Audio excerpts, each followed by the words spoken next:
بسم الله الرحمن الرحیم. السلام علیکم ورحمت الله وبرکاتو.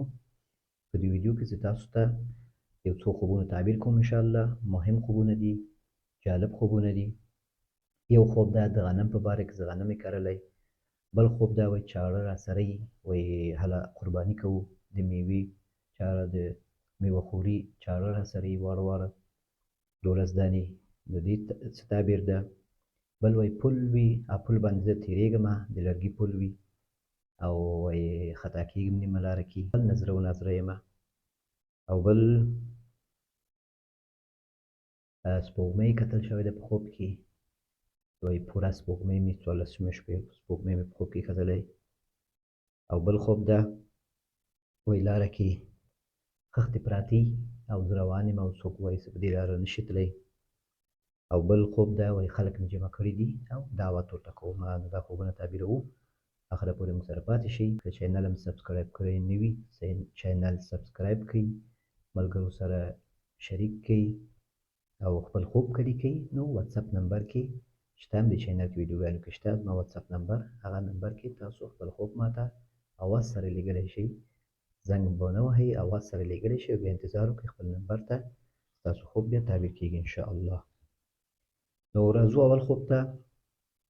وایي مخکینی زموږ چېرته مهاجر وو، وایي هلته زه یمه، پخوانی ځای او ډېر غنم مې وایي کرلي وي او زه ورته ګورمه ښه شنه ولاړ یي او وایم چې نام خدا دا څومره غنم مې کرلي، بل چاته وایم وایي. بیا وروسته وایي په همدې خوب کې مې په دې اخر کې بیا د سپي سر مې پرې کړ، هلته سر یې پروت وي، ما سر یې پرې کړی وي او د یو ګټ بچي د سر ویښته مې صرف تېش کولي وي. نو دا خوب مې وکتلی ده. نو د غنم خوب کې زما چینل کې شته، غنم په خوب کې ښه تعبیر لري. خپله غنم وکتل شي یا شنې وکتل شي، پټي وکتل شي، نو دا ډېر ښه تعبیر لري. په رزق، په روزي، په دنیا، په مال باندې تعبیر کېږي، هغه کاروبار باندې تعبیر کېږي چې تا هغه روان کړی ده او هغه کاروبار کې برکت ده انشاءالله. ځکه غنم داسې بوټی ده چې هغه کې برکت ده او سخت ضرورت ده ورته. نو په دغه باندې تعبیر کېږي چې که تا څه کاروبار دې شروع کړی وي، نو هغه کاروبار انشاءالله خپل هغه نتیجې ته رسېږي. نو ستاسو هر کاروبار وي انشاءالله، مال وي، مالداري وي، یا د ځمکې کار وي، یا تجارت وي، مسافري وي، څه هر شی وي انشاءالله هغه ښه نتیجه ورکوي. ځکه ته په الله تعالی باندې ښه ګمان لرې، د خوب نه معلومیږي، او توکل کوې په الله تعالی باندې، نو انشاءالله دا ټول تا ته نتیجه درکوي. او داسې ده د خوب په آخر کې تا کتلی ده د سپي سر دې پرې کړی.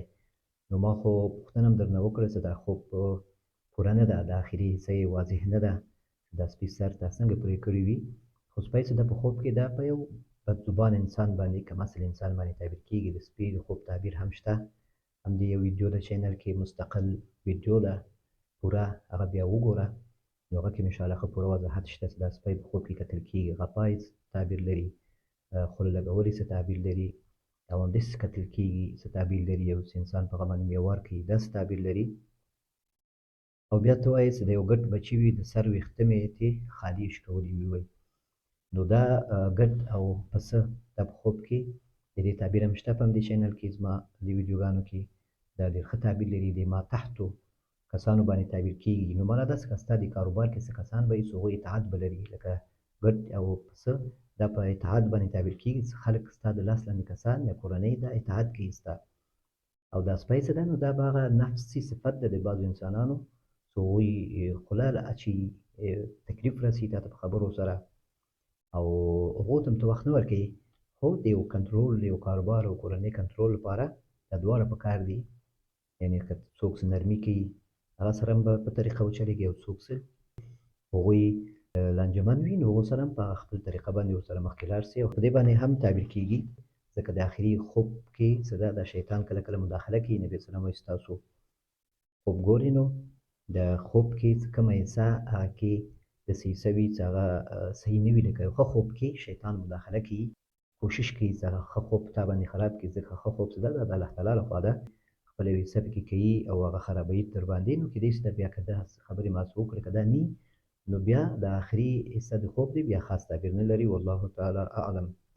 بل کس زه وایي هغه خوب ګورم وایي چې 12 چړې راسره وي، د لوی اختر قرباني ورځ وي، چاړه د میوو واړه واړه وي، یعنې د میوه خوري چاړه وي واړه واړه، د پلار تورونه مې هم وي قرباني کوي، وفات شوي پلار مې راشي چاړه رانه اخلي، دا چاړې رانه اخلي نه پرېږدي ما سره او په زور سره یې اخلي او لاس اچوي او یوه ګوته د لاس یوه ګوته هغه وینې شي. وایي زه ډېر سخت خفه کېږم او بیا وایي پاسمان غواړم، دا پاسمان کو او ډېر سخت خفه کېږم، زړه مې ورته بدېږي.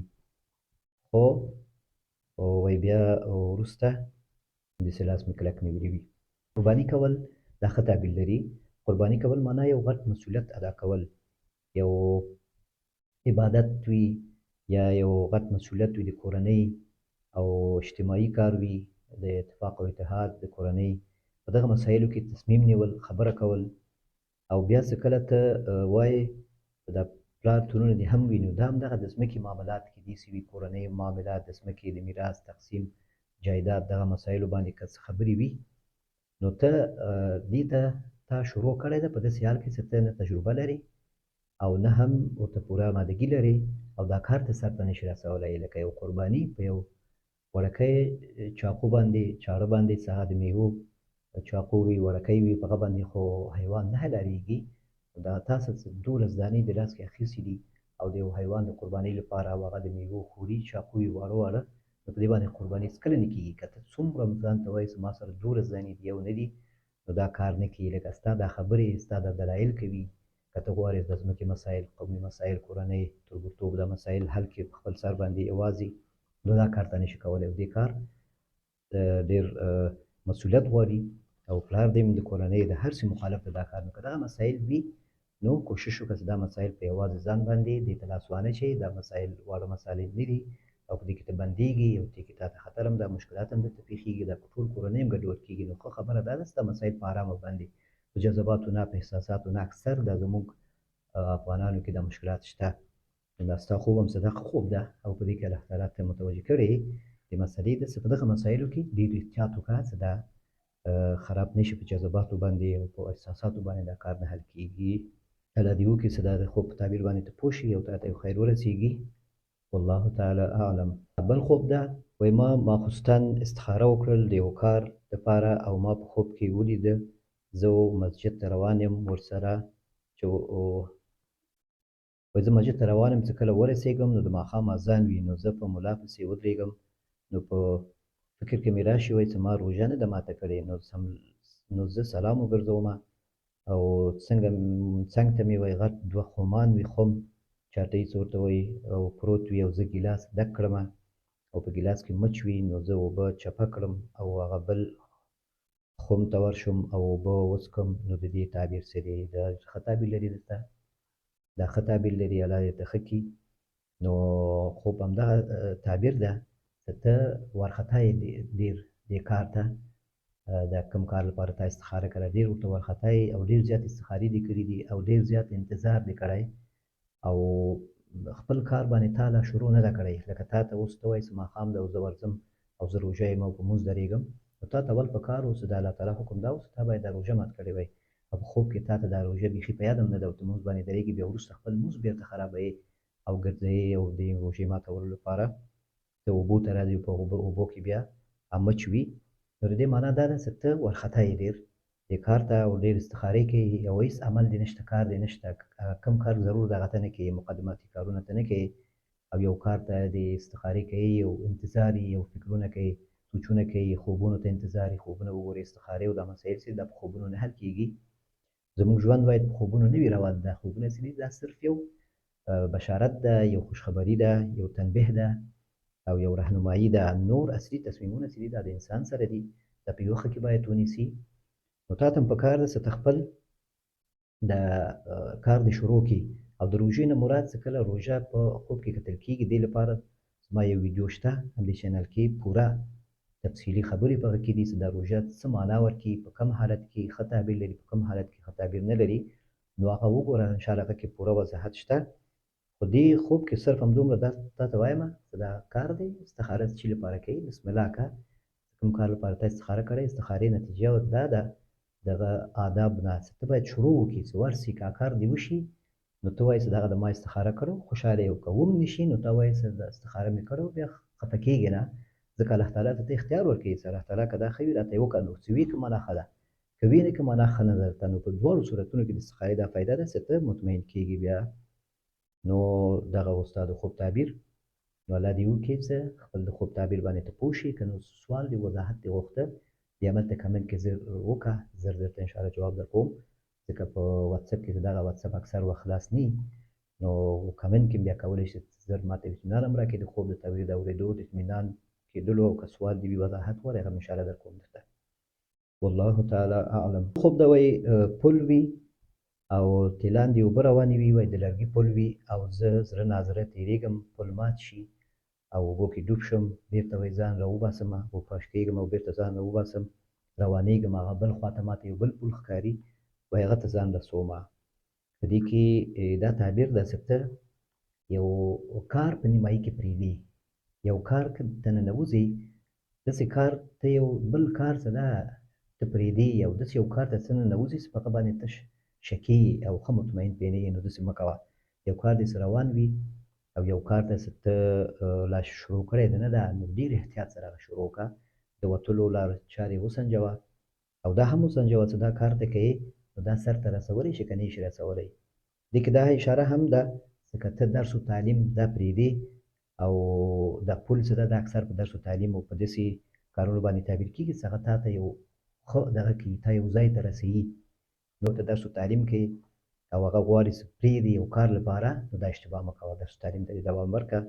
دې کې خیر ده، او دا کارونه چې دي دا د دنیا کارونه او دا موسمي کارونه او سیزني کارونه دي، فصلونو دا یو بازار او یو مسافرت په یو شی، دې کې دومره زیات فایده نه وي، وروسته پښیمانتیا وي، کیدای شي ډېر وارخطا هم شې او دا کار چې ته یو روان کار پرېږدې، یا داسې یو کار ته ته ننوځې چې هغه نه د وتلو ترتیب دې نه سنجې او نه پوهېږې چې څنګه بیا ترې ووځې، نو ته په دغه باندې تعبیر کېږي. الله تعالی دې وکړي چې ته د دې خوب په تعبیر باندې پوه شي او ماته اطمینان درکړي. که سوال دې وضاحت دې غوښته، نو همدلته کمنټ کې ماته ولیکه، انشاءالله جواب درکوم.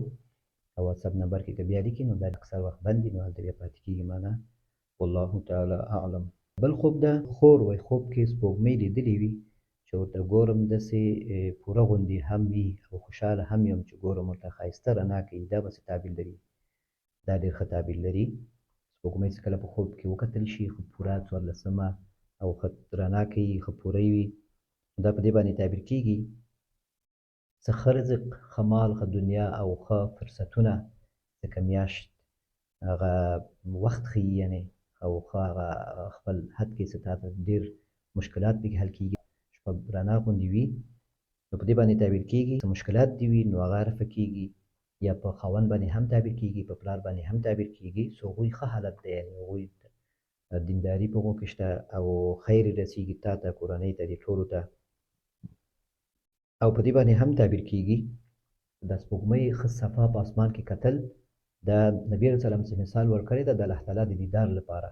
نو یو ورځ صحابو ته ویلي چې تاسو به دغسې الله ته ګورئ د 14مه سپوږمۍ چې هر څوک ورته کتلی شي او صفا اسمان کې. نو دې باندې هم تعبیر کېږي چې تا ته به الله تعالی که عابد یې، دیندار یې، مزګزار یې، نو الله تعالی تا ته به د خپل دیدار نصیب کړي په جنت کې. الله دې همداسې امید ولره او همداسې ګمان هم کوو، الله نه خیر هم غواړو، الله تعالی دې موږ ټولو ته نصیب کړي، ټولو مؤمنانو ته. او په دې باندې هم تعبیر کېږي چې ته د سهار او د ماښام لمونځونو باندې پابندي هم لرې، په دې باندې هم تعبیر کېږي. الله دې وکړي چې د خپل خوب په تعبیر باندې ته پوه شي، او که څه سوال وي وضاحت یې غوښته بیا ماته ووایه.